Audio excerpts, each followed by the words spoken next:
Today I will show you how to create outline on image.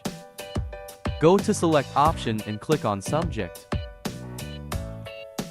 Ctrl+J for duplicate. Right click on the image, then go to the blending options. Click on stroke.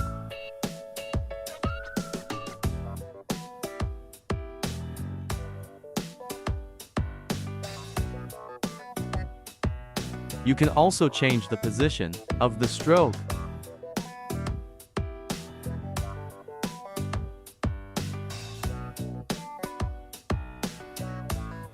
Click on OK button.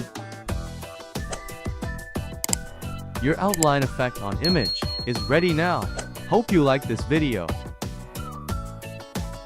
Do like, share and subscribe.